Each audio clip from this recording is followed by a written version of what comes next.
Back when I was moving several years ago, I got rid of a lot of old furniture.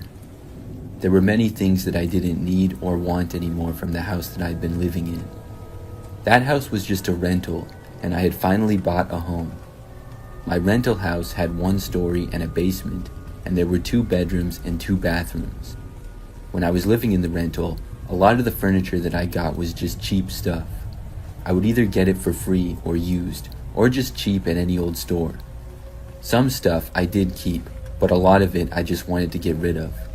I was actually able to sell a few things. With the things left over that I didn't sell, I decided to just list on Craigslist for free. I needed it gone, and I needed it gone fast.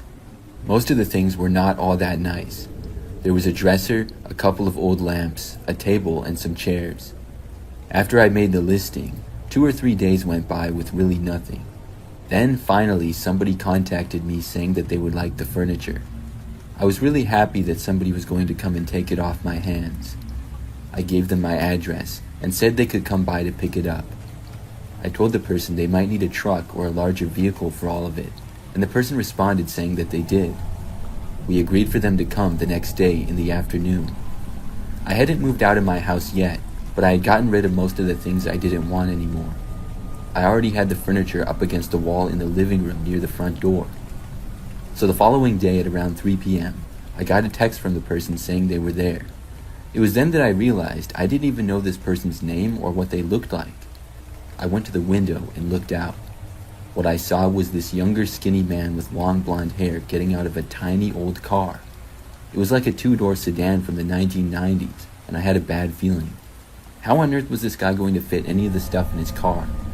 I was afraid that he was going to try to make me drive it to his place or something. The man walked up to the front step and then knocked on the door. I answered and introduced myself. He said his name was Dave.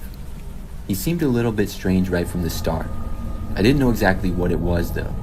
I invited him inside and showed him the furniture in the living room. I told him that he could just take it now and be on his way. Dave started to walk over to the furniture, but then he walked right past it and went farther into my house. He sort of said something quietly. It sounded like he said, "1 second," but he didn't really say anything more. I wasn't sure as to what he was doing or where he was going, and I was really confused. He quickly went out of sight and went somewhere in the back of the house. I stayed standing there a few moments, probably because it was just so confusing. He had gone completely out of my sight, and I heard him move to the back side of the house. Then I decided to go and walk after him. I heard a door open, and I made my way around to the kitchen in the back of the house. I first saw that the basement door was open. I called down asking if Dave was down there. Then I decided to go down there when he didn't respond. I walked down the stairs and turned on a few lights. There was some junk down there and some boxes as well. Overall, there were quite a few places that he could be hiding. Plus, the lighting down there was not very good. I started to look around and would periodically ask Dave if he was there and what he was doing. I got no answers though, and I didn't see him at all. I was getting extremely creeped out and was afraid that I could possibly be in danger. So after being down there for about a minute or two, I decided to go back upstairs. I didn't know for sure if Dave was down there or not. He could have gone someplace else inside the house, I guess. I walked back up the stairs and went into the kitchen. When I got back up though, I heard somebody walking down in the basement. I knew he was down there. I quickly ran to my bedroom and locked myself in it. Then I called the police. I stayed on the line with them all the way until they got there, which was pretty quick. I didn't bother to look out of windows or anything to see if Dave had left, but I also did not hear him leaving. The back door was near the stairs in the kitchen, so I was hoping that he would leave that way. But when the cops got there, they found him still inside the basement and he was arrested. I was told that he was on drugs, and that might have explained his strange behavior. I really don't know what his plans were. I'm just glad that he didn't try to hurt me or anything.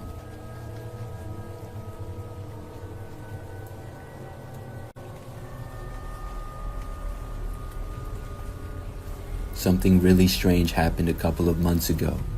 It all started one seemingly average night. I live with my wife in a house that's in a pretty typical neighborhood. Normally, things are quiet around here as well.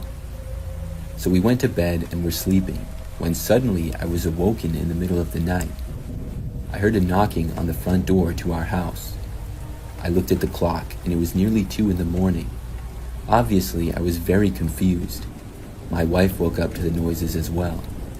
After I heard the knocking again, I got out of bed and I told my wife that I was going to go and see what it was. After walking into the entry of the house, I looked out of a window and saw this random guy standing there. I really had no idea who he was. The man seemed pretty average looking for the most part. Now, looking back, this may not have been the best idea, but I decided to answer the door. I opened it up and I saw the guy standing there right in front of me. I asked him who he was and what on earth he was doing at my house at 2 o'clock in the morning. The man then responded by saying he was there from Craigslist. I was very confused because I don't even use Craigslist. He claimed that he was there to buy a TV. Well, we did not have a TV for sale either. I told him that he must be at the wrong address. The guy asked me if my name was Randy, and my name is Randy. So that kind of creeped me out a little bit. He took out his phone and showed me some text messages. The person he was texting with gave an address which was my correct address. Another text said, "Come at about 2 a.m. This was very strange. I told the guy that I didn't know who he was texting with, but it definitely was not me. I said I had no TV for sale, and somebody must be pretending to be me. The man then asked if he could come inside anyways. I said no, and I told the guy that he needed to figure out who was behind that, and I made it clear to him that I was not selling anything. Then I closed the door on him and locked it. I watched out the window and made sure that the guy left, and thankfully he did. I went back to our bedroom and I told my wife about the strange encounter. She also had no idea what that could be about either. Since then, nothing else like that has happened. It's really weird though, and I've not figured out who was behind it. I mean, why would anybody arrange to meet at 2 o'clock in the morning to buy something? That seems really odd. I think maybe the guy made those texts himself. Possibly he was going to try to break in, or see if I was gullible enough to let him in the house. I really don't know. I'm just hoping that nothing like that happens again.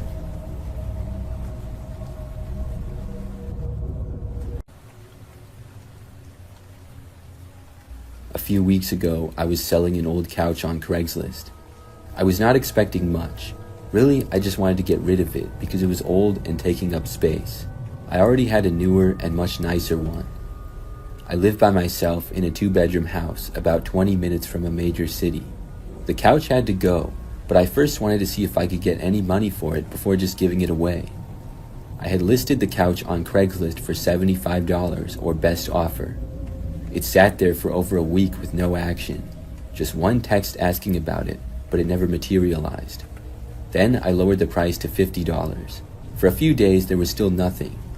I was about to just make it free when I received a text from somebody asking about it. I told them that it was still available, and the person said they were willing to come by and buy it. I agreed, and the person said her name was Gabby. So after agreeing on a time, Gabby showed up the next day. She arrived at my house and I let her in. After seeing the couch, Gabby offered me $20 for it. Now, this was obviously less than what I was asking, but I was also happy to get anything for it. I accepted her offer, and then I helped her load the couch out onto her truck, and we got it in okay. After that, she left. I was feeling good about getting rid of the couch. Well, that night I was sleeping, but suddenly woke up a little after midnight. There were these really loud banging noises. At first, I thought somebody was trying to break in. I instantly became completely awake. I heard that somebody was pounding loudly on my front door. It also sounded like possibly somebody was pounding on a window as well.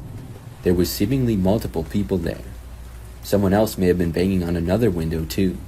I was too scared to look though. I just got my phone, called 911, and hid under my covers. The pounding noises were almost constant, going on for a good 5 minutes at least. Then they finally stopped. Things became extremely quiet afterwards. I didn't know if the people had broken in or were still there or what. I stayed where I was, waiting for the police. Eventually, they got there and looked around my property. However, whoever had been banging on my doors and windows had left. I didn't know what they looked like or how many people it was. I told the police what I could, but they couldn't do much other than tell me to call again if they returned. After that, the people thankfully did not return. To this day, I don't know who it was or what they were doing banging on my house. I personally think it had something to do with Gabby, who bought my couch. Now, I could obviously be wrong. I have no proof, so I'm not accusing her. But I've never experienced anything like that, and the same day she goes to my house, this happens. Maybe it's just a coincidence, who knows? I'm just hoping that nothing like that ever happens again.